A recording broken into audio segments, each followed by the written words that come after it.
सदाशिवसमारम्भां शङ्कराचार्यमध्यमाम् अस्मदाचार्यपर्यन्तां वन्दे गुरुपरम्परां श्रुतिस्मृतिपुराणानामालयं करुणालयं नमामि भगवत्पादं शङ्करं लोकशङ्करं शङ्करं शङ्कराचार्यं केशवं बादरायणं सूत्रभाष्यकृतौ वन्दे भगवन्तौ पुनः पुनः ईश्वरो गुरुरात्मेति मूर्तिभेदविभागिनी व्योमवद्व्याप्तदेहाय दक्षिणामूर्तये नमः।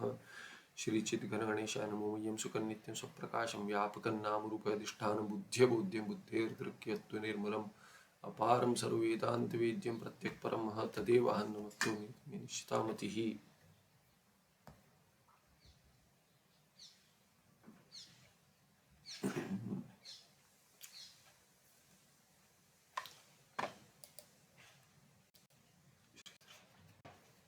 420 में कहते हैं महावाक्यार्थ ज्ञानम, उसमें 420 से 442 तक लक्षण निरूपणम और पहला अंक क्या है, त्रिविध लक्षण निर्देशा।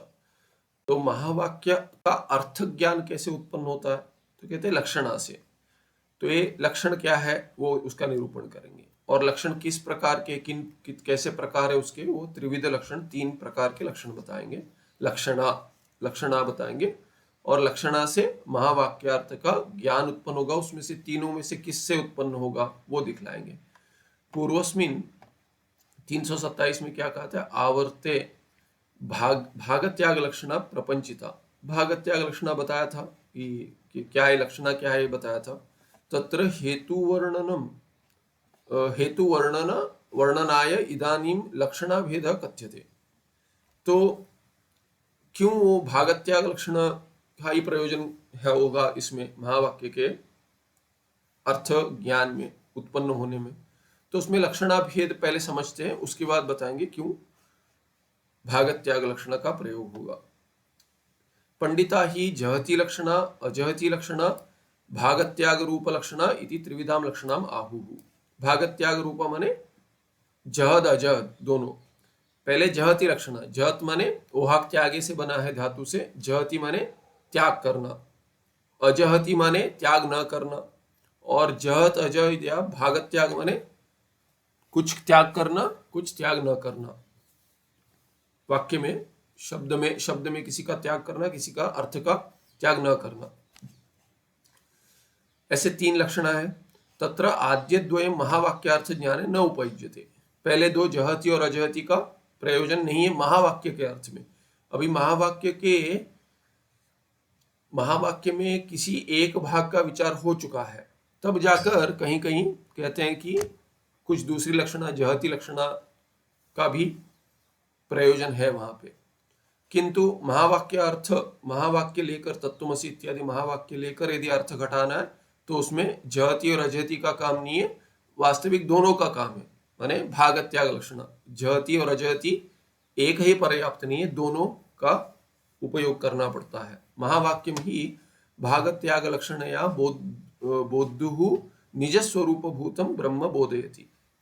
तो जो बोधा है माने जो जानना चाहता है, जिज्ञासु है, उसको भागत्याग लक्षण का प्रयोग करके क्या होता है, उसके द्वारा महावाक्य क्या करता है, बोधन कराता है। क्या बोधन कराता है, किसका, ब्रह्म का, जो क्या है निज स्वरूप भूतम, उसका स्वयं स्वरूप है। बोधा का जो निज स्वरूप है उसी का बोधन महावाक्य भागत्याग लक्षणा के द्वारा कराता है, ब्रह्म का बोधन कराता है।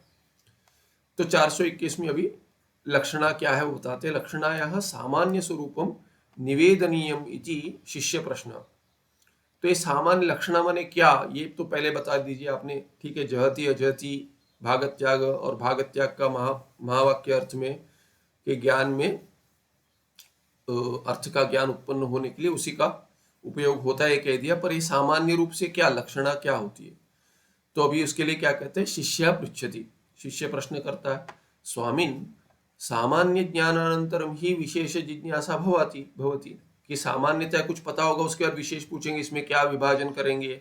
लक्षणा ही हमको नहीं पता क्या है, तो आप कह रहे हो जहति लक्षणा अजहति लक्षणा भागत्याग लक्षणा, ठीक है। भागत्याग लक्षणा का उपयोग होता है वो समझने के लिए, फिर सामान्यतः लक्षणा क्या है वो तो बता दीजिए, उसके बाद विशेष रूप से कथन कीजिए। इसीलिए कहते हैं, अभी उदाहरण में कहता शिष्य ही कह रहे, यथा ब्राह्मणोयम इति सामान्यतः ज्ञाते तदनंतरम सारस्वतोयम द्राविडोयम इति विशेष ज्ञानम उदेति, तथा जैसे उदाहरण कोई ब्राह्मण है करके कह दिया, पहले तो ब्राह्मण है पता चल जाए, बाद में कौन सा ब्राह्मण है, सारस्वत ब्राह्मण है कि द्राविड़ में कोई ब्राह्मण है, विभाजन करेंगे कितने सारे भिन्न भिन्न ब्राह्मण है, तो पहले सामान्यतः बता दीजिए कि ये ब्राह्मण है, उसके बाद कौन सा ब्राह्मण है करके पूछेंगे, यदि विशेष जिज्ञासा होगी तभी। तो विशेष जिज्ञासा तो सामान्य के बाद संभव है। ऐसे ही तथा लक्षणायाः सामान्य स्वरूप ज्ञानानंतरम एव जत्यादि विशेष स्वरूप ज्ञान आकांक्षा भवेत्। वैसे ही अभी उदाहरण में क्या है, लक्षणा क्या है ये अभी पता चलेगा, उसके बाद जत्यादि विशेष, जहती है अजहती है, भागत्याग जहद अजहद है, ये आकांक्षा होगी। लक्षणायाः सामान्य ज्ञानम विना जहत्यादि विशेष ज्ञानम न संभवेत्। लक्षणा क्या है ये यदि नहीं पता है तो उसमें सामान्य ज्ञान न होने के कारण विशेष जिज्ञासा नहीं होगी कि ये जहती लक्षणा क्या है, अजहती क्या है। लक्षणा ही नहीं पता तो जहती विशेषण जोड़ने से क्या होगा। तो लक्षणा क्या है पहले पता होगा तो जहती लक्षणा में कुछ क्या है और अजहती लक्षणा क्या है पता चलेगा। तस्मात् लक्षणायाः सामान्य स्वरूपम प्रदर्शयित्वा, इसीलिए क्या है, इसीलिए लक्षणा का सामान्य स्वरूपम, लक्षणा का सामान्य स्वरूपम क्या है, ऊपर ही ऊपर पहले बता दीजिए मोटा मोटा क्या है। प्रदर्शयित्वा दिखलाकर, उसके बाद ततः माने उसके बाद जत्यादि विशेष स्वरूपम तत्तल लक्षणादि वर्णन पूर्वकम बोधयन्तु भवन्तः इति। तो आप क्या कीजिए, हमें ये बताइए कि जहत्यादि विशेष स्वरूपम तो हम जानेंगे, पर उसके पहले क्या कर दिए, आप पहले सामान्य स्वरूपम प्रदर्शन कर लीजिए। उसका सामान्य स्वरूप का प्रदर्शन करने के बाद उसके बाद तत्तल लक्षणादि वर्णन पूर्वकम, कि जहत्य क्या है इत्यादि, जहती अजहती ये सब इसका लक्षणा बताकर उसके बाद आप हमें समझाइए कि महावाक्य में इसका विशेष किसका प्रयोजन होगा। गुरु हो उत्तरम 422 में क्या कह रहे हैं, गुरु का उत्तर क्या कहते हैं, शक्ति लक्षणाख्य वृत्ति द्वय निर्देश। तो कहते हैं लक्षणा समझने के लिए पहले आपको शब्द पद का ज्ञान कैसे उत्पन्न होता है वो देखना पड़ेगा। देखिए हमने प्रक्रिया में अब तक क्या देखा है, वेदांत प्रक्रिया में परिभाषा क्या क्या है कि ये बाहर इंद्रिया बाहर जाती है, अंतःकरण को ले जाती है, या विषय आकर इंद्रियों से जुड़ जाता है, त्वग इंद्रिय हो या गंध, ये गंध ग्रहण करने के लिए गंध कैसे ग्रहण होता है उसके लिए भी क्या है कि वो पदार्थ सूक्ष्म पदार्थ आकर आपके इसमें क्या है कि नाक के अंदर चला जाएगा, इंद्रियों का उसमें साथ संबंध हो जाएगा तब उत्पन्न होगा। तो या तो संबंध आवश्यक है इंद्रिय और विषय का, तो चक्षुर इंद्रिय और ये जो है श्रोत्रेंद्रिय बाहर जाते हैं, पर घ्राणेन्द्रिय रसन इंद्रिय और त्वग इंद्रिय तो वहीं रहते हैं, पर विषय आकर जुड़ जाता है, ये हमने देखा था। उसके बाद हमने वृत्ति व्याप्ति देखी, फल व्याप्ति देखी। ब्रह्माकार वृत्ति होती है, वहां पे वृत्ति व्याप्ति की अपेक्षा, पर घटपट आदि का ज्ञान उत्पन्न करने के लिए जैसे फल व्याप्ति की अपेक्षा, वैसे ब्रह्म के ज्ञान के लिए फल व्याप्ति की अपेक्षा नहीं हमने देखा था, क्योंकि वो स्वयं प्रकाश है। किंतु जब ये अभी देखिए श्रोत्रेंद्रिय जब शब्द से जुड़ गया, उसके बाद शब्द महावाक्य का समझिए उदाहरण में तत्त्वमसि ऐसे श्रवण हो गया, तो ये श्रवण होने के लिए वो प्रक्रिया काम करेगी कि आपने शब्द सुन लिया। अक्षर या शब्द सुनने के लिए आपको श्रोत्रेंद्रिय चाहिए, वो जाकर शब्द विषय से जुड़ेगा। किंतु उसका ज्ञान उत्पन्न होना तो उससे नहीं होता है, श्रोत्रेंद्रिय से ज्ञान उत्पन्न नहीं होगा, केवल सुनाई देगा। वो आवश्यक है पर पर्याप्त नहीं है। जैसे आपके यहाँ किसी ने भोजन ले आए कोई, तो वो आवश्यक है, कोई लेकर आएगा भोजन, पर उससे क्या है कि आपको ग्रहण नहीं होगा, पेट नहीं भरेगा देखने से। तो वैसे ही क्या है कि सभी सामग्री की अपेक्षा है, पर वो सामग्री होने से केवल क्या है कि शब्द सुनाई देगा। श्रोत्रेंद्रिय है, विषय है, संपर्क हो जाए, ये सब चाहिए। और दूसरा कोई क्या कहते हैं कि दूसरा उससे बड़ा शब्द सुनाई नहीं होना देना चाहिए। जैसे इंजीनियरिंग में, ऑडियो इंजीनियरिंग में कहते हैं कि जब भी आपको शब्द सुनना है तभी कोई बड़ा धमाका या कुछ बड़ा शब्द हो गया, जैसे बिजली गिर गई, तभी सुनाई नहीं देता क्या, तो उसके पीछे और आगे दोनों, जब भी बिजली उसके आगे पीछे थोड़ा, क्योंकि वो सुनाई देने से पहले ही, बिजली गिरने से उसके पहले ही थोड़ा मास्किंग शुरू हो जाता है, उसके बाद भी होता है, इसीलिए आपको उस समय में आपको शब्द सुनाई नहीं देता। तो बड़ा शब्द होगा तभी आपको छोटे शब्द उसके आसपास के जैसे उसके ये हो जाएंगे कि वो मास्क हो जाएंगे, उनका उनका यही ग्रहण नहीं होगा, सुनना ही नहीं हो पाएगा, उनका स्वरूप ग्रहण नहीं होगा। तो पद जो है, पद आप शब्द के रूप में जब भी सुन लेते हैं, ये सब सामग्री क्या क्या अपेक्षित है, बड़ा धमाका नहीं होना चाहिए इत्यादि है, माने नॉइजी एरिया नहीं होना चाहिए, आसपास नहीं होना चाहिए, ये सब ठीक है। किंतु शब्द शब्द कैसे समझ में आता है, शाब्द बोध कहते हैं, वाक्य का अर्थ, जैसे शब्द बोध माने वाक्य का अर्थ, तत्त्वमसि, तत्पद, त्वम पद और असी पद तीनों सुनाई दिया। ये सुनाई देने के लिए आपको श्रोत्रेंद्रिय चाहिए, उसके बाद इसका अर्थ भिन्न भाषा में होगा, जो आपको भाषा नहीं आती तो समझ नहीं आएगा। तो अभी कहेंगे संस्कृति भिन्न भाषा बन जाती है बहुत बार, कि क्या कह रहे समझ में नहीं आता। तो ये क्या है कि शाब्द बोध ये भिन्न प्रक्रिया है, प्रत्यक्ष में नहीं आता। शाब्द बोध ये प्रत्यक्ष से भिन्न प्रमाण है। तो शाब्द बोध माने क्या कि वाक्य का अर्थ समझ में आना, तो इसके लिए शब्द का संबंध भी समझने की आवश्यकता है, केवल शब्द नहीं, तत्, त्वम और असि, इनका परस्पर क्या संबंध है कि नहीं है। परस्पर माने यदि सुबंत है, सुबंतों का दो सुबंतों में संबंध होगा तो षष्ठी में आता है, या समस्त पद होगा तो क्या संबंध है, और क्रिया के साथ क्या संबंध है उसका, क्रियापद के साथ तो कारक संबंध होगा, माने कारक, कारक अर्थ होता है वो। तो ये सब अर्थ जब ये समझ में आएगा तभी केवल एक एक शब्द का जो अर्थ है उसका जो उसके मिलकर जो अर्थ होगा उससे भी अधिक संबंध का अर्थ भी होगा। इसीलिए वाक्यार्थ प्रत्येक शब्द अर्थ मिलाकर जो होता है उससे भी अधिक है, वाक्यार्थ संबंध का भी ग्रहण होता है, तो उसको शाब्द बोध कहते हैं। तो अभी गुरु उत्तर दे रहे कि शक्ति लक्षणा आख्य वृत्ति द्वय निर्देश।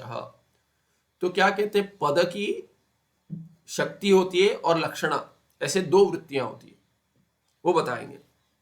हे सौम्य एकाग्रेण शृणु मम वाक्यम। तो कहते थोड़ा अभी स्पष्ट क्या है हो जाएगा, पर इसको समझो कि ये कैसे काम करता है, इसके लिए थोड़ा आवश्यक ध्यान जरा अधिक चाहिए क्योंकि बार बार इसका कथन नहीं आता और बहुतों को ये समझ में नहीं आता कि क्योंकि द्वैती आक्षेप करते हैं, कहते हैं कि आपका तो शाब्दबोध वेदांत का जो ज्ञान है वो तो प्रत्यक्ष पर निर्भर करता है, क्योंकि शाब्दबोध होने के लिए श्रवण होना चाहिए, श्रवण तो आपका प्रत्यक्ष होना चाहिए, इंद्रिय श्रोत्रेंद्रिय होना, श्रोत्रेंद्रिय से प्रत्यक्ष होता है आपको, तो प्रत्यक्ष पे निर्भर होता है, इसलिए प्रत्यक्ष ज्येष्ठ प्रमाण है।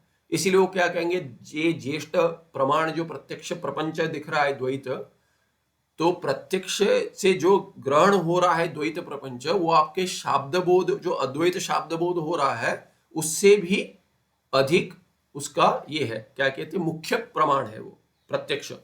तो कहते हैं प्रत्यक्ष होने के लिए, समझिए प्रत्यक्ष माने शब्द प्रत्यक्ष होने के लिए आपको श्रोत्रेंद्रिय चाहिए, श्रोत्रेंद्रिय चाहिए, इसीलिए उसके बाद जाकर आपको शाब्दबोध हो रहा है। इसीलिए शाब्दबोध बिना इसके नहीं होगा, माने शब्द प्रमाण काम करता है प्रत्यक्ष श्रोत्रेंद्रिय पर निर्भर होकर, इसीलिए ज्येष्ठ प्रमाण हो गया प्रत्यक्ष, ऐसे वो कहेंगे। इस यदि आपने मान लिया है नहीं वैसा, यदि मान लिया तो क्या होगा, इसीलिए क्या है कि द्वैत प्रपंच जो प्रत्यक्ष सिद्ध होता है उसका निराकरण आप शाब्दबोध से नहीं कर सकते, वाक्य प्रमाण जो शब्द प्रमाण है उससे नहीं होगा, महावाक्य से। क्यों, वो कहते हैं कि उसमें आपको जो लग रहा है कि ये अद्वैत तत्व कथन कर रहे हैं उसका तो प्रत्यक्ष से निराकरण हो जाए, प्रत्यक्ष ज्येष्ठ प्रमाण है, प्रधान प्रमाण है, ऐसे वो कहेंगे। किंतु शाब्दबोध वो नहीं है। शाब्दबोध क्या है, शाब्दबोध क्या है कि केवल शब्द सुनने के लिए चाहिए, इसका अर्थ नहीं है कि उस पर निर्भर करता है।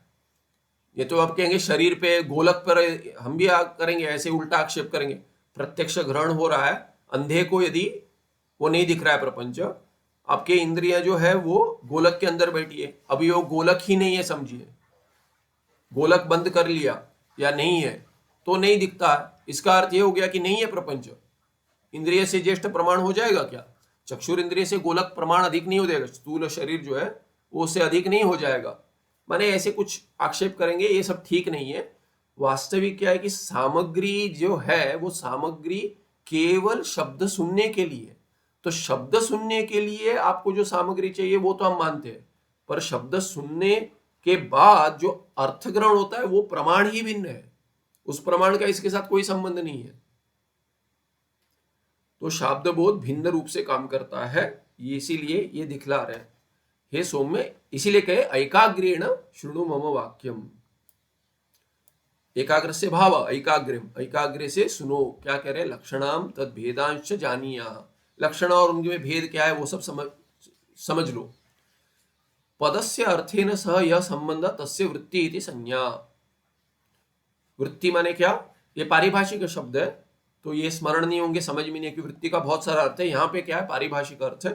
पदस्य अर्थेन सह यह संबंध, ये पूर्व मीमांसा में आता है। पद का अर्थ के साथ जो संबंध है, तो क्या कहते हैं? पद पदार्थ यो नित्य संबंध। पूर्व मीमांसा कहते हैं नित्य संबंध है।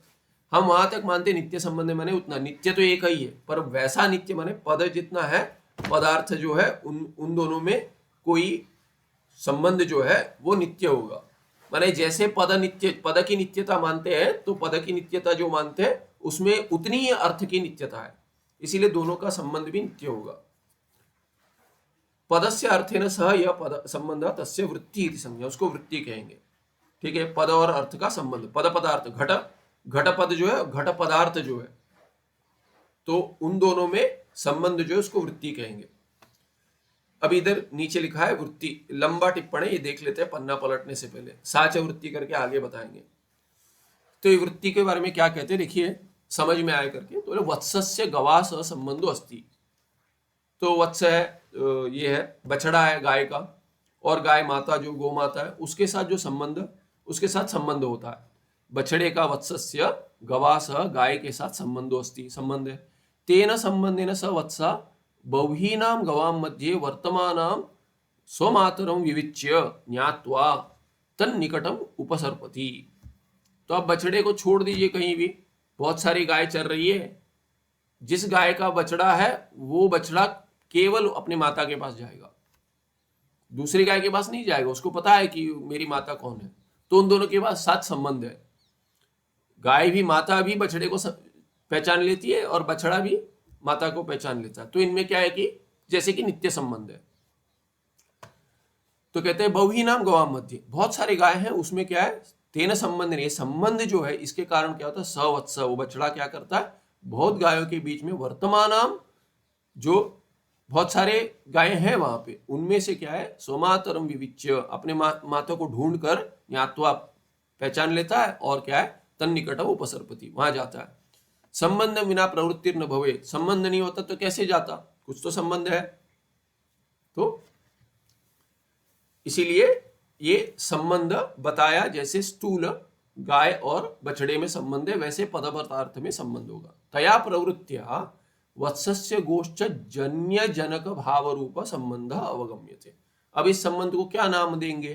कुछ नाम देना पड़ेगा। तो कहते हैं क्या समझ में आता है इसमें? तया प्रवृत्त्या, क्योंकि बछड़ा, अभी बछड़ा जिस गाय के पास जाता है, कोई देख के क्या कह रहा है? ये इसकी मां है। कैसे समझ में आया? तो कहते हैं उन दोनों के बीच में प्रवृत्ति ही कारण है। ये प्रवृत्ति जो हुई संबंध के कारण हुई। और तया प्रवृत्ति, इस प्रवृत्ति से देखने वाला क्या कहेगा? वत्सस्य गोश्च जन्य जनक भाव रूप संबंध अवगम्यते, वो जान लेगा कि ये जन्य है, जन्या है गो माता, और जनक जन्य है ये वत्स, और जनक है माने ये माता है जनक। ऐसे दोनों के बीच में संबंध है। तादृश जन्य जनक भाव रूप संबंधस्य ज्ञानम प्रति हेतुभूता वत्स प्रवृत्तिरपि संबंध इति अभिधीयते। अभी कहते हैं कि ये वास्तविक क्या है? संबंध है जन्य जनक भाव रूप संबंध है दोनों के बीच में, गाय और बछड़े के बीच में। इसका जो ज्ञान है, संबंध से ज्ञान, उस ज्ञान के प्रति हेतुभूता क्या है? वत्स प्रवृत्ति ही, कि बछड़ा वहां जाता है। तो ये संबंध का ज्ञान कैसे हुआ देखने वाले को? ऐसे हुआ कि बछड़ा गाय के पास जा रहा है ये देखकर जो हेतुभूता वत्स प्रवृत्ति है वही हेतु है। ज्ञान के प्रति आपके ज्ञान होने के लिए क्या कारण है? वो बछड़े का वहां जाना, माता की ओर जाना। वत्स प्रवृत्तिरपि ये भी संबंध अभ्येते, इस हेतु को भी संबंध कह रहे थे, उस प्रवृत्ति को भी संबंध कह रहे थे। जन्य जनक भाव संबंध है, प्रवृत्ति का कोई प्रवृत्ति जो है बछड़ा वहां जो जाता है वो जन्य जनक भाव संबंध नहीं है, किंतु हेतु होने के कारण ज्ञान के लिए, इसीलिए उसको भी प्रवृत्ति को सबको भी संबंध कह रहे थे, कोई संबंध है उनमें। एवं एवं, वैसे भी उदाहरण में क्या हुआ? एवं एवं शब्दानाम स्वस्वार्थे प्रवृत्तिरपि तयोः, यहाँ पे न है काट दीजिए, तयोः शब्दार्थयो कंचन संबंधम विना न भवेत्, क्योंकि न आगे आया है, ये इस न की अपेक्षा नहीं है। एवं एवं शब्दानाम स्वस्वार्थे प्रवृत्तिरपि, अपने स्वस्वार्थे भिन्न भिन्न शब्द है, अपना अपना घट पट, घट का अपने घट अर्थ के साथ और पट का पट के अर्थ के साथ, पट के साथ, घट शब्द का घट अर्थ के साथ, पट शब्द का पट अर्थ के साथ इत्यादि। प्रवृत्तिरपि तयोः शब्दार्थयो, माने घट और उसका जो अर्थ है, घट वास्तविक विषय जो है घट, तो कहते हैं स्वस्वार्थे प्रवृत्तिरपि तयोः शब्दार्थयोः कंचन संबंध विना न भवेत्। शब्दार्थ माने शब्द और अर्थ के बीच में, दो अर्थ के बीच में नहीं, शब्द पद और पदार्थ के बीच में कंचन संबंधम विना न भवेत्। प्रवृत्ति, अभी प्रवृत्ति शब्द की प्रवृत्ति हो रही है, शब्द सुनते ही घट कह दिया तो मन में घट। अभी कहेंगे निगेटिव में भी कहेंगे कि विरुद्ध इसमें कहेंगे कि उदाहरण कहते हैं बंदर के बारे मत सोचो, पाठ चल रहा है बंदर के बारे में मत सोचो, कहेंगे तो क्या है, बंदर ही मन में आएगा। क्यों? शब्द सुनते ही अर्थ आ जाता है मन में, क्यों? उनका संबंध है। तो बिना संबंध के ऐसी प्रवृत्ति नहीं होगी, अर्थ में प्रवृत्ति नहीं होगी।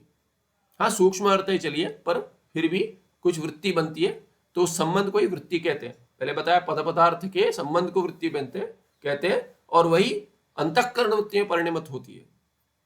सूक्ष्म जो भीतर होगा, बाहर होगा तो भी बाहर जाकर इंद्रिया मन को ले जाएंगे और वहां पे वृत्ति बनेगी, वही संबंध है। तो अभी तथाच शब्दस्य स्ववाच्यार्थेन सह वाच्यवाचक भाव रूप संबंध। तो अब ये प्रवृत्ति हो रही है, अपने अर्थ में शब्द की प्रवृत्ति हो रही, पद की पदार्थ में प्रवृत्ति हो रही, इसीलिए इससे क्या पता चलता है, उनमें संबंध है। क्या संबंध है? कहते हैं वाच्यवाचक भाव रूप संबंध। वाचक है पद, वाच्य क्या है? पद का अर्थ, तो इसको इसलिए वाच्य कहते हैं, वाच्यार्थ कहते हैं। तो घट शब्द का वाच्यार्थ क्या है? कहेंगे वो घट पदार्थ। तत्शब्द का क्या वाच्यार्थ है? महावाक्य में तत्शब्द का वाच्यार्थ है ईश्वर, वाच्यार्थ कहेंगे। फिर लक्ष्यार्थ लगाएंगे, तो ये वाच्यवाचक रूप संबंध है। त्वम पद का वाच्यार्थ क्या है? उसमें वो श्वेत केतु, उसको कहते हैं श्वेत केतु, जीव है। अभी कहते हैं लक्ष्यार्थेन सह लक्ष्य लक्षक भाव रूप संबंधश्च अवगम्येते। तो दो संबंध है, एक क्या है कि शब्द का अपने वाच्यार्थ के साथ क्या है, वाच्यवाचक भाव रूप संबंध है, और लक्ष्यार्थ के साथ क्या है, जो लक्ष्यार्थ सच्चिदानंद ब्रह्म है। महावाक्य में तत् का और त्वम का दोनों का लक्ष्यार्थ है सच्चिदानंद ब्रह्म। वो लक्ष्यार्थ के साथ क्या संबंध है? लक्ष्य लक्षक भाव रूप संबंध। तो दो संबंध है, एक क्या है कि वाच्यवाचक संबंध है, दूसरा लक्ष्य लक्ष्य का संबंध है। द्विविधोऽपि अयं संबंध स्मार्य स्मारक भाव रूप संबंध इत्यपि अभिधीयते। तो क्या कहेंगे, इसको स्मरण कराता है, बोलते ही स्मरण आ जाता है, इसीलिए कहते हैं स्मार्य और स्मारक। स्मारक होता है शब्द, उसका भी स्मार्य अर्थ क्या है, या तो वाच्यार्थ होगा या होगा लक्ष्यार्थ, दोनों में से कुछ भी स्मरण आ सकता है। अभ्यास जैसा है वैसे संस्कार जैसे, इसीलिए दोनों को स्मार्य स्मारक भाव भी कह देते हैं संबंध को। वाच्य रूप अथवा लक्ष्य रूप अर्थ पदेन स्मरण योग्यो भवति। तो कहते हैं अर्थ क्या है, घट का अर्थ सुनते ही स्मरण आ जाता है, क्या है ये, वाच्यार्थ हो या लक्ष्यार्थ हो, तो वाच्य रूप हो या लक्ष्य रूप हो, क्या कहते हैं उसका अर्थ का पद के साथ क्या स्मरण योग्य है, वो स्मरण योग्य है कि स्मरण करा सकता है। अभी कहेंगे बंदर के बारे में मत सोचो, तो आपको यदि एयरप्लेन स्मरण आ रहा है, कोई योग्यता नहीं है उसमें, कुछ संबंध ही नहीं है। तो योग्य होना चाहिए, वही स्मरण आएगा। योग्य नहीं हो कैसे आएगा? हाँ, कहीं क्या आपने, ऐसे हो सकता है कि एक स्मरण के बाद दूसरे स्मृति जुड़ी हुई है। जैसे आपने देखा था किसी बंदर को एयरप्लेन में ले जा रहे थे, विमान में ले जाए तो विमान का स्मरण आएगा, पर विमान का सीधे स्मरण नहीं आ रहा है, पहले बंदर का आ रहा है, बंदर शब्द सुनकर उसके बाद आ रहा है। इसीलिए वो धीरे धीरे जाके आगे जाके लक्ष्य में जुड़ेगा। वाच्य और लक्ष्य में भी कोई संबंध होना चाहिए, बिना संबंध के कुछ नहीं होता। तो स्मरण होने के लिए संबंध चाहिए, इसलिए कहते हैं दोनों स्मरण योग्य होने चाहिए, होते हैं। इसीलिए स्मार्य स्मारक संबंध होता है उनमें। तस्माद अर्थ स्मार्यः इत्युच्यते। तो अर्थ को क्या कहते हैं? स्मार्यः, स्मृति योग्य इत्यर्थ। स्मार्य माने क्या? स्मृति योग्य, स्मरण योग्य। स्मृति योग्य, स्मरण योग्य, दोनों एक ही। वाचक रूप अथवा लक्षक रूप शब्द तस्य अर्थस्य स्मरणे योग्यो भवति। तो कहते हैं वाचक रूप हो या लक्षक रूप हो, वाच्यार्थ हो लक्ष्यार्थ हो, दोनों क्या है? तस्य अर्थस्य शब्द, जो शब्द है, तो ये यहां हो गया वाच्य और ये लक्ष्य अर्थ हो गया। अभी क्या कहते हैं कि वाचक और लक्षक शब्द है, वाच्य और लक्ष्य क्या होगा? वो अर्थ होगा, पदार्थ होगा। और पद क्या है? पद को कहेंगे वाचक, कर्तरी, ये करता है, शब्द करता है। पद को कहेंगे वाचक या लक्षक। माने वाचक बंदर शब्द जो है वो आपको वाच्य बंदर का स्मरण कराता है या लक्ष्य विमान का स्मरण कराता है बंदर के द्वारा। इसीलिए क्या है कि ये जो शब्द है या पद, तस्य अर्थस्य स्मरणे योग्यो भवति। शब्द में योग्यता है, शब्द में भी योग्यता है, अर्थ में भी योग्यता है। अर्थ में स्मार्य योग्यता है कि स्मरण हो जाए, स्मार्यता है। और शब्द में क्या है? पद में है ये योग्यता है स्मरणे योग्य भवति, कि स्मरण कराने में योग्यता है, तो स्मारक योग्यता है उसमें। तस्मात् शब्द स्मारक इति कीर्त्यते। ये स्पष्ट है, स्मारक और स्मार्य, उसमें कुछ नहीं है कि कृदंत का थोड़ा अभ्यास होगा तो समझ में आ जाएगा। स्मार्य और स्मारक, क प्रत्यय जो आप ये नुल का लक्षक, ये नुल प्रत्यय से अका आ जाता है तो वो हो जाए कर्ता। और कर्म में हो जाएगा वाच्य, ये आ जाएगा कर्म में। यत प्रत्यय आ जाएगा, यत माने यत, ण्यत इत्यादि आ जाएगा, क्यप, ये तीन प्रत्यय आते हैं। तो उसका यह योग्यता अर्थ भी होता है, कर्मणि व्युत्पत्ति है और योग्यता अर्थ में। तो पदार्थ हो जाएगा योग्य कर्म विषय, और पद हो जाएगा योग्य कर्ता शब्द। तो स्मारक हो जाएगा वो स्मारक स्मार्य संबंध हो गया दोनों। पर ये समझ आए, दोनों योग्यता दोनों है उनमें। क्या है कि एक तो क्या है कि शब्द क्या कराएगा? पद आपको या तो वाच्यार्थ का स्मरण करा सकता है या लक्ष्यार्थ का, या दोनों स्मरण दोनों करा सकता है। तस्मात् शब्दार्थयोः परस्परम स्मारक स्मार्य भाव रूप संबंधो अस्ति। ये तो वही कथन कर दिए कि दोनों में संबंध है, उसको कहेंगे स्मारक स्मार्य भाव रूप संबंध। म्यूट कर दीजिए प्लीज। तादृश संबंधस्य ज्ञानं प्रति हेतुभूता शब्दस्य स्वार्थे या प्रवृत्ति सा अपि शब्दस्य अर्थेन स संबंध इति वर्ण्यते। हमने पहले देखा था, जैसे बछड़ा जाता है माँ की ओर, गौ माता की ओर, इसीलिए गाय की ओर जाता है। यही प्रवृत्ति क्या है? ये प्रवृत्ति ज्ञान कराती है, बोधन कराती है कि दोनों में संबंध है। इसीलिए उस प्रवृत्ति को भी गौणार्थ में संबंध कह देते, गौण प्रयोग है। वैसे ही कहते हैं शब्द से अर्थने से संबंध इति वर्ण्यते, किसको? सा भी प्रवृत्ति। तो ये तादृश संबंध से ज्ञानम प्रति हेतुभूता शब्द से स्वार्थे या प्रवृत्ति। शब्द की अपने अर्थ में जो प्रवृत्ति होती है, पद की अपने पदार्थ में जो प्रवृत्ति होती है, वो प्रवृत्ति हेतु है। किसके लिए हेतु है? ज्ञान के प्रति, संबंध ज्ञान के प्रति। जो दोनों में संबंध है वो बोधन कराती है उसका। इसीलिए क्या है कि उस प्रवृत्ति को भी शब्द से अर्थेन संबंध इति वर्ण्यते, उस प्रवृत्ति को वो शब्दार्थ संबंध कह देते हैं। तादृश प्रवृत्ति रूप संबंध एवं शब्द से वृत्तिरित्युच्यते। और इसी को वृत्ति कहते हैं। किसको? वो जो प्रवृत्ति संबंध रूप संबंध है, कि शब्द की प्रवृत्ति होती है कि अर्थ का बोधन कराने में। शब्द जैसे कि चल रहा है, आपको बोधन करे, गत्यर्थक है। तो शब्द क्या है कि ये ज्ञान गत्यर्थक है, तो ज्ञान करा रहा है आपको। शब्द की अर्थ में प्रवृत्ति है, माने दोनों का संबंध है। उसका अर्थ क्या होगा? इस प्रवृत्ति को संबंध कह दे। इस संबंध को, जो प्रवृत्ति रूप संबंध जो है, जो आपको बोधन कराता है, उसको वृत्ति कहते हैं। शब्दस्य वृत्ति इति उच्यते। अब ये वृत्ति क्या है, दोनों प्रकार की हो सकती है, या तो आपको वाच्यार्थ बोधन कराएगी या लक्ष्यार्थ कराएगी, दोनों भी कराएगी। या तो तादृश वृत्ति रूप संबंध क्वचित शक्ति रूप क्वचित लक्षणा रूपश्च भवति, क्योंकि ये दोनों में वृत्ति है, दोनों संबंध है, लक्ष्य लक्ष्य का संबंध हो या वाच्य वाच्य का संबंध हो, दोनों संबंध को वृत्ति कहते हैं। अभी जो ये वृत्ति जो है प्रवृत्ति है बोधन कराने में, तो यदि वो वाच्यार्थ का बोधन कराती है, उसमें प्रवृत्ति होती है, तो उस संबंध को शक्ति रूप संबंध कहेंगे। संबंध को क्या कहते हैं, शक्ति रूप, कि पद की वाच्यार्थ बोधन कराने की शक्ति है, उसके अंदर छिपी हुई है शक्ति। घट कहने से घट का अर्थ समझ में आता है, ये घट पद में शक्ति है एक।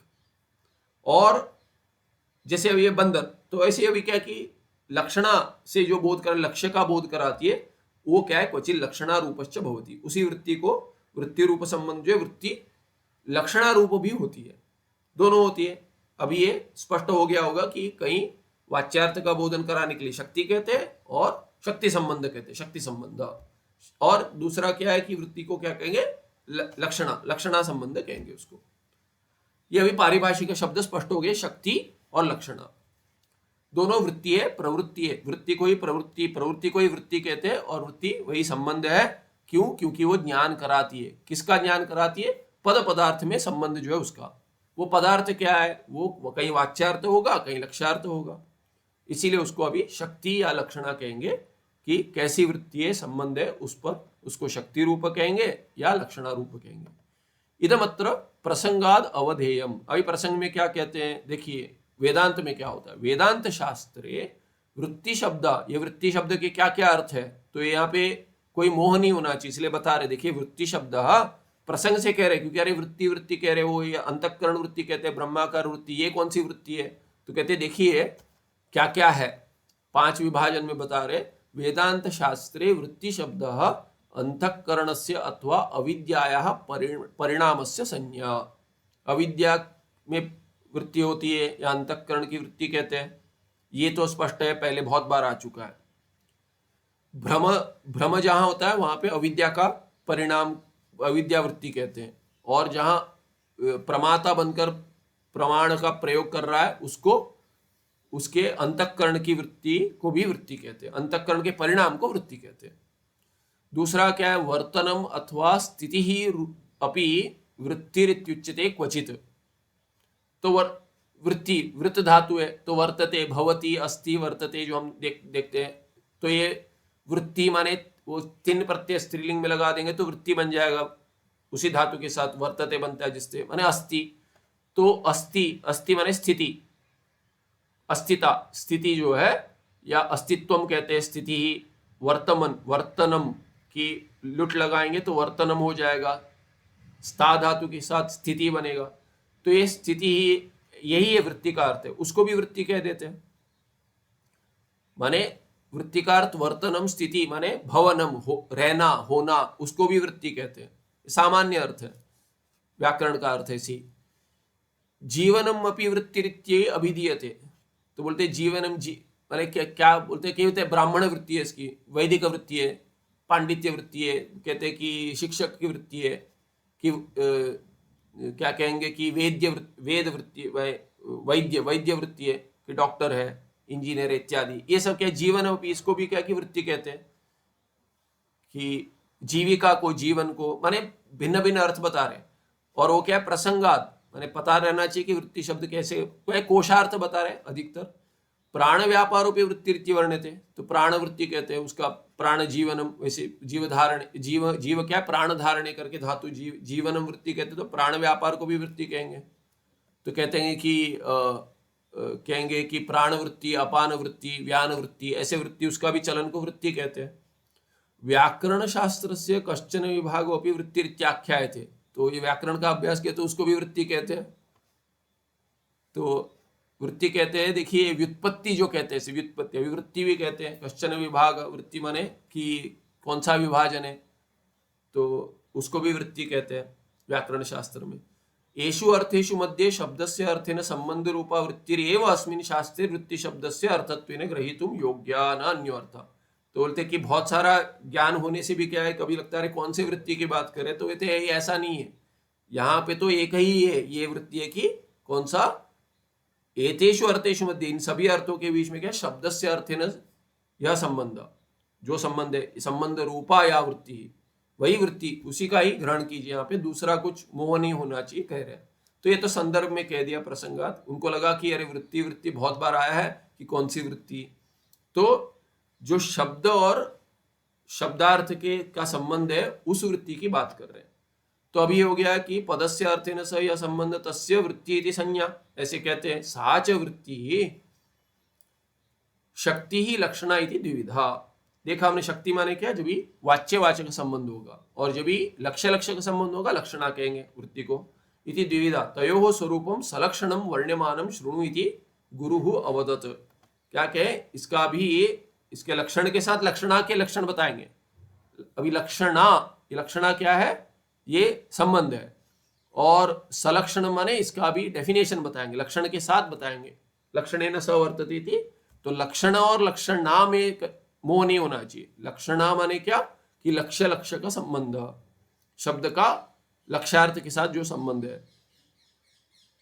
और ये सलक्षण माने क्या, लक्षणेन स, लक्षणम जो है नपुंसक में, लक्षणम माने डेफिनेशन, कि उसका स्वरूप कथन करेंगे। स्वरूपम सलक्षणम वर्ण्यमानम शृणु, ये बताएंगे। अभी इसमें भी लंबा टिप्पण कर दिए, तो इसका थोड़ा अंक देखकर रुकते। कहते शब्दगतम यत, किस पर है टिप्पण, शक्ति पर है। शक्ति क्या है, शब्दगतम यत स्वार्थ अवबोधन सामर्थ्यम तदेव शब्दस्य शक्ति इति वर्ण्यते। शक्ति क्या है, कि सामर्थ्य है, शक्ति माने सामर्थ्य, कहते ये तो प्रसिद्ध है अर्थ। ये किसमें शक्ति है, तो कहते हैं पद में। पद में, शब्द में क्या शक्ति है, तो शब्दगतम माने शब्द में जो यत स्वार्थ अवबोधन सामर्थ्यम, अपने अर्थ का बोधन कराने का जो सामर्थ्य है उसी को शक्ति कहते हैं। ठीक है। सा शक्ति रूपा वृत्ति कपाल द्वय मध्य स्थित कपाल संयोगवत कार्य कारण आत्मक पदार्थ द्वय मध्य स्थित समवाय संबंधवत अथवा तादात्म्य संबंधवच्च शब्दार्थ योहो मध्य अस्ति। तार्किक को कह रहे हैं, तार्किक बहुत सारे संबंध वाला है, इसीलिए कहते हैं बहुत क्लिष्ट लग रहा है, कुछ नहीं है इसमें, सहज है। क्या है, कहते हैं ये संबंध क्या है, ये जो शब्दगतम सामर्थ्यम को शक्ति कहते हैं, और ये शक्ति रूपा वृत्ति क्या है, ये संबंध है। कैसा संबंध है, कहते संयोग संबंध जैसा है, संयोगवत, या आगे कह दिए समवाय संबंधवत या तादात्म्य संबंधवच्च। तीन संबंध बता दिए। तार्किक के 3-4 संबंध होते हैं, स्वरूप संबंध इत्यादि। तो कहते 3 संबंध जो है आपके तर्क में, या तो संयोग संबंध होगा, हस्त पुस्तक का संयोग संबंध, 2 हाथों का, तो हस्त हस्तयो संयोग संबंध जो बिखर सकता है, माने जुड़ जाता है, जिसका विभाजन संबंध संभव है, उस संबंध को कहेंगे संयोग। भिन्न 2 द्रव्यों में होगा। फिर द्रव्य गुण इत्यादि, माने 5 है उनके, क्रिया क्रियावत उसके बीच में, या गुण गुणीन हो इत्यादि, ऐसे वो संबंध कहते हैं। उसमें समवाय संबंध नित्य संबंध कहते हैं, तो वैसे ले लीजिए, बोले समवाय संबंध जैसे ले लीजिए। तीसरा या तो क्या है, तादात्म्य संबंध, घट का घट के साथ संबंध होता है, कहते हैं जो घट है वो घट उसी घट में समवाय तादात्म्य संबंध से रहेगा, ऐसे वो कहते हैं। और एक संबंध है कि घट का अभाव भूतल में कैसे रहता है, उसको स्वरूप संबंध कह रहे थे। तो यहाँ पे 3 बोल दिए। ऐसे 3 संबंध जैसे होगा, उसमें उदाहरण दे दिया, कपाल द्वय मध्य स्थित कपाल संयोग, जैसे घट पदार्थ समय 2 विभाजन है, ऊपर वाला और नीचे वाला, उसको जोड़ देते हैं, तो बीच में आपको एक लाइन दिखती है घट के बीच में, बड़ा घड़ा देखेंगे तो बीच में एक रेखा दिखती है, तो ऊपर का कपाल और नीचे कपाल, ये 2 कपाल द्वय कहते हैं, वो जोड़े हैं। वो कुलाल ने उसको दोनों को जोड़ा है, तो दोनों भिन्न थे, एक साथ लाए, तोड़ देंगे तो दोनों भिन्न बना सकते हैं फिर। तो इसीलिए कपाल द्वय जो है उसके बीच में जो कपाल संयोग जो है उसके जैसे ले लो, पद पदार्थ का संबंध कह रहे हैं शक्ति रूप, या फिर कार्य कारणात्मक, कार्य और कारण के बीच में जो पदार्थ द्वय मध्य स्थित समवाय संबंधवत। तो कहते हैं 2 पदार्थों के बीच में एक कार्य होगा, एक कारण होगा। तो कहते हैं कि जैसे ये है घट जो है, ये घट क्या है, तो कहते कपाल में रहता है, कहते कपाल में घट रहता है, कार्य कारण में रहता है, ऐसे कहेंगे वो। तो ये क्या है कि वो कैसे रहता है, कहते हैं वो समवाय संबंध में रहता है, ठीक है, वैसा ले लीजिए। अथवा तादात्म्य संबंध बच्चों, जो शब्दार्थयो मध्य अस्ति, शब्द और अर्थ के बीच में ऐसे तादात्म्य संबंध जैसे घट घट में रहता है वैसा संबंध है। तस्मात् सा इयं शक्ति ही, स्त्रीलिंग है इसलिए सा इयं शक्ति ही शब्द से अर्थेन सह विद्यमान शक्ति वृत्ति रूपा साक्षात संबंधो होती। तो कहते साक्षात संबंध दोनों के बीच में वही विद्यमान है, शक्ति उसी में विद्यमान है, उसको संबंध शक्ति है, संबंध है, और शक्ति रूपा जो वृत्ति है उसी को वृत्ति कहेंगे। संबंध है पद पदार्थ के बीच में, वृत्ति कहेंगे, और यदि वाच्यवाचक रूप संबंध होगा तो उसको शक्ति रूप कहेंगे। तो शक्ति रूपा जो है वो साक्षात संबंध रूप है, तो साक्षात संबंध है उनमें। इयं च साक्षात संबंध रूपा शक्ति वृत्ति ही, अभी इसमें कहते हैं, अभी इसमें 3 प्रकार है। तो अभी और देखिए, ऊपर का विभाजन समझ लीजिए, आगे थोड़ा क्लिष्ट होगा। और पहले क्या है, आपका संबंध है पद और पदार्थ के बीच में। पदार्थ क्या होगा, या तो वाच्यार्थ होगा या तो लक्ष्यार्थ होगा। वाच्यार्थ होगा तो उन दोनों के संबंध को कहेंगे शक्ति कहेंगे, शक्ति रूप वृत्ति कहेंगे, दोनों को वृत्ति कहेंगे। एक को शक्ति वृत्ति कहेंगे, शक्ति रूप संबंध कहेंगे या तो संबंध। दूसरे को क्या कहेंगे, यदि लक्ष्यार्थ का बोधन कराती है तो उसको क्या कहेंगे, लक्षणावृत्ति कहेंगे। अभी कहते हैं शक्ति वृत्ति जो है वो सामर्थ्य जो है, उसमें कोई तो संबंध है, कोई भी संबंध ले ली, 3 जैसे होता है, आपके जैसे 3 संबंध है, वैसे कहते हैं मीमांसा में पद और पदार्थ में भी संबंध होता है, वो नित्य संबंध कहेंगे पूर्व मीमांसा का। अभी वो 3 प्रकार की होती है, इसमें कुछ क्लिष्ट नहीं है। लगता है कि बहुत विभाजन करें कि योग है, एक रूढ़ी है और योग रूढ़ी है, इति त्रिविधा।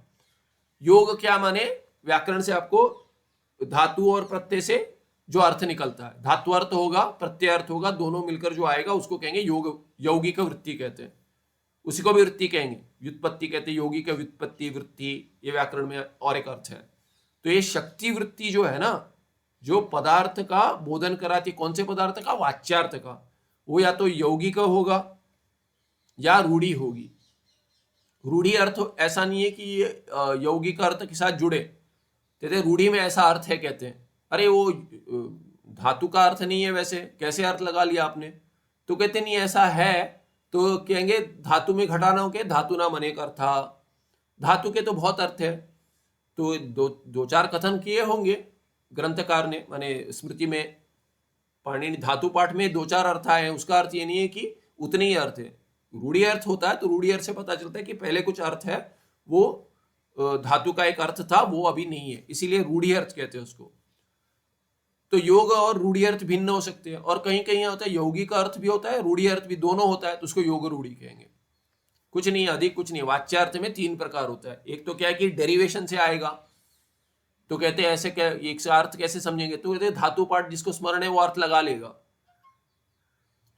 तो कहते हैं पता नहीं क्या है, तो प्रत्यय हटा देगा, उसके वृद्धि या गुण होगा वो सब हटा देगा, फिर धातु आ जाएगा हाथ में, गण विकर्ण प्रत्यय होगा बीच में, वो उसको हटा देगा, तिंगंत पद होगा, तो ऐसे करके धातु में धातु का यदि स्मरण आ जाएगा तो कहेगा कि धातु का अर्थ पता है, तो इसीलिए प्रत्यय का अर्थ पता है, दोनों को, ये व्याकरण का शॉर्टकट जो है। फिर रूढ़ी अर्थ पता होगा तो ये कैसे ऐसे अर्थ है, जैसे आसन शब्द है। अभी आसन शब्द का क्या अर्थ है, तो आसन कहेंगे तो कहते हैं आसन ग्रहण कीजिए, कहेंगे तो क्या होगा कि आसन पे बैठ जाइए, तो सप्तमी अर्थ में है, अधिकरण के अर्थ में। फिर कहते हैं कि वो एक आसन लगाता है, योगासन लगाता है। योगासन लगाता है माने क्या हो गया, योगासन की क्या व्युत्पत्ति होगी, योगासन लगाता है माने वो अधिकरण व्युत्पत्ति नहीं है, तो वो कर्णीय व्युत्पत्ति होगी कि उस द्वारा खड़े होता है या ऐसे होता है, इसीलिए कर्णीय अर्थ लगाएंगे इत्यादि। ऐसे भिन्न भिन्न अर्थ बनते हैं। तो या तो आसन लगाता है, क्रिया भी हो सकती है कि उस आसन में है करके कहेंगे अरे वो तो अभी कोई आसन लगाया हुआ है, माने वहां पे क्या कहेंगे, आसन जो है या क्रियार्थ में भावी उत्पत्ति हो सकती है, कर्णीय हो सकती है। उस पर बैठ रहे हैं तो उसको ये कहेंगे कि सप्तमी अर्थ में कहेंगे महाराज आपका आसन कहाँ पर है आजकल, माने कहाँ रहते नहीं कहते, माने सन्यासी पूछते समय कहाँ रहते नहीं कहते, अरे आप कहाँ से है, तो बोलते आसन कहाँ है आपका, आसन क्या माने क्षेत्र किस इसमें आपका वास है कहते हैं, तो वो सप्तमी अर्थ है, अधिकरण कहाँ पर है, वास कहाँ पर है ऐसे। तो ये रूढ़ी से नहीं घटेगा, रूढ़ी में कुछ अर्थ लगेगा, योग में रहेगा, दोनों दोनों रहेंगे तो योग रूढ़ी कहेंगे, इति त्रिविधा। तो अब ये तीनों अर्थ एक बार अगले पाठ में देखकर फिर विशेष देखेंगे। आज जल्दी समाप्त करते पाठ, देर से शुरू किया तो 1 घंटा तो नहीं हो पाएगा। सुखम नित्यं स्वप्रकाशम व्यापकं नाम रूप अधिष्ठान बुद्धि बोध्यम बुद्धेर्दृक्यत्व निर्मला पारम सर्ववेदांत वेद्यम प्रत्यक परम तदेव हन्नमत्व नीति निश्चितामति। अभी ये जो एक ग्रंथ में आपको कहीं नहीं मिलेगा, ये सब जो पूर्व मीमांसा का इतना कथन हुआ है, और ये बहुत पढ़ने के बाद समझ में आते हैं, इन्होंने बहुत सहज रूप से बता दिया टिप्पण में। तो एक ही ग्रंथ में आपको कहीं नहीं मिलेगा, इतना सब नहीं मिलेगा। इसीलिए विचार सागर बहुत ही सुंदर ग्रंथ है, एक ही इसमें सब कुछ आ जाता है कि और किसके अभ्यास की आवश्यकता ही नहीं है। लगेगा आपको इतना सारा है, इसी का अभ्यास बार बार करेंगे तो और ग्रहण होगा। तो सभी दर्शन का भी अर्थ समझ में आता है, नए दर्शनों का भी, और उनका खंडन भी समझ में आता है, तो वेदांत स्पष्ट हो जाता है। ठीक है, नमस्ते, धन्यवाद।